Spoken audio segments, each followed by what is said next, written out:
പൊന്നാനി തീരദേശ മേഖലയിലെ കടലാക്രമണ പ്രദേശങ്ങളിൽ കെ.പി. നൌഷാദ് അലി എം.എൽ.എ. സന്ദർശനം നടത്തി. പൊന്നാനി മുതൽ കാപ്പിരിക്കാട് വരെയുള്ള തീരപ്രദേശം ഓരോ വർഷവും മീറ്ററുകൾ കടലെടുത്തുകൊണ്ടിരിക്കുകയാണ്. തീരദേശ മേഖലയിലെ ജനങ്ങളുടെ പ്രയാസങ്ങൾ നേരിൽ കണ്ട് ബോധ്യപ്പെട്ടതിനെ തുടർന്നാണ് പരിഹാര നടപടികൾക്ക് വേണ്ടി മുഖ്യമന്ത്രിയുടെ ശ്രദ്ധയിൽപ്പെടുത്തിയത്. നബാർഡ് ഉൾപ്പെടെയുള്ള ധനകാര്യ ഏജൻസികളിൽ നിന്ന് ധനസമാഹരണം നടത്തി ചെല്ലാനം മോഡൽ കടൽഭിത്തി നിർമ്മിക്കുമെന്ന് നിയമസഭാ ബജറ്റ് പ്രസംഗത്തിൽ തന്നെ മുഖ്യമന്ത്രി പ്രഖ്യാപിക്കുകയും ചെയ്തിരുന്നു. എല്ലാ വർഷവും കടൽ കരയിലേക്ക് മീറ്ററുകളോളം കയറി വരുന്നത് പൊന്നാനിക്ക് ഭീഷണിയാണെന്നും പൊന്നാനി തീരദേശ മേഖലയ്ക്ക് പൂർണ്ണമായും സംരക്ഷണം ലഭിക്കുന്ന രീതിയിലാണ് പദ്ധതി വിഭാവനം ചെയ്യുന്നത്. നിലവിലെ വിഷയം താൽക്കാലികമായി എങ്ങനെ പരിഹരിക്കണമെന്നത് ജില്ലാ കളക്ടറുമായി കൂടിയാലോചിച്ച് ദിവസങ്ങൾക്കുള്ളിൽ പരിഹാരം ഉണ്ടാക്കുമെന്ന് എം.എൽ.എ. പറഞ്ഞു. തീരദേശത്തെ സംബന്ധിച്ചിടത്തോളം മഴക്കാലം എന്നത് വലിയ ഭീതി നിറഞ്ഞ കാലഘട്ടമാണ്.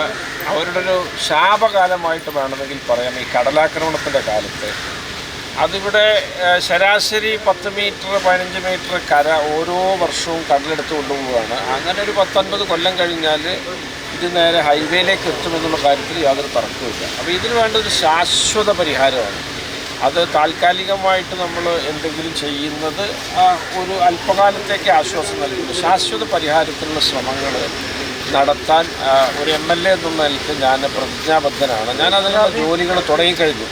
നമ്മൾ ഈ ബജറ്റിൽ 3 കോടി ടോക്കൺ അനുവദിക്കുകയും ബാക്കി തുകകൾ നബാർഡ് ഉൾപ്പെടെയുള്ള ധനകാര്യ ഏജൻസികളിൽ നിന്ന് സമാഹരിക്കുകയും ചെയ്യുമെന്ന് മുഖ്യമന്ത്രി തന്നെ ബജറ്റിൽ പരാമർശിച്ചിട്ടുണ്ട്.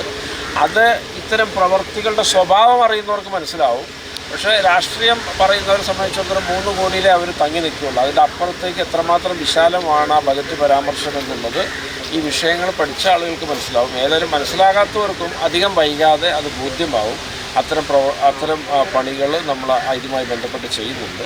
പിന്നെ ഇവിടെ ഇപ്പോൾ ഈ വിഷയം താൽക്കാലികമായിട്ട് ഇതെങ്ങനെ പരിഹരിക്കണമെന്നുള്ളത് ജില്ലാ കളക്ടറുമായിട്ട് അടിയന്തരമായിട്ട് കൂടിയാലോചിച്ച് അതിന് പരിഹാരം ഉണ്ടാക്കും. ഇതിന് പ്രത്യേക എമർജൻസി കണ്ടിജൻസി ഫണ്ടുകളൊക്കെ അലോക്കേറ്റ് ചെയ്യാൻ പറ്റുന്നത് ചെയ്ത് ഏതായാലും ഇവിടെ ഒരു നിർമ്മാണ പ്രവൃത്തിയും ഇപ്പോൾ ഈ ആഗസ്റ്റ് സെപ്റ്റംബറിൻ്റെ ഉള്ളിൽ മഴക്കാലം കഴിയും. അതിനുള്ളിലൊരു നിർമ്മാണ പ്രവൃത്തി പൂർത്തിയാവുമെങ്കിൽ അത് നടത്തും. പക്ഷേ അതിന് സാധ്യത കുറവാണെങ്കിൽ മറ്റ് ബയോ ഫെൻസിങ് അടക്കമുള്ള കാര്യങ്ങൾ താൽക്കാലികമായിട്ട് എങ്ങനെ ആളുകളെ ഇതിൽ നിന്ന് പ്രതിരോധിച്ച് നിർത്താൻ പറ്റുമെന്നുള്ളത് നമ്മൾ കളക്ടറുമായിട്ട് കൂടിയാലോചിക്കും. അങ്ങനെയാണെങ്കിൽ അത് ദിവസങ്ങൾക്കുള്ളിൽ തന്നെ അത് പെട്ടെന്ന് ചെയ്യേണ്ടതുണ്ട്. അതിനെന്താ വഴി എന്നുള്ളത് ആലോചിച്ച് ഞാൻ ഈ നിയമസഭാ സമ്മേളനം കഴിഞ്ഞ് ഈ ആഴ്ച അവസാനത്തോടുകൂടി അതിലൊരു തീരുമാനം ഉണ്ടാക്കുമെന്ന് നാട്ടുകാർക്ക് ഉറപ്പ് നൽകാൻ ഈ അവസരം പ്രയോജനപ്പെടുത്തുക.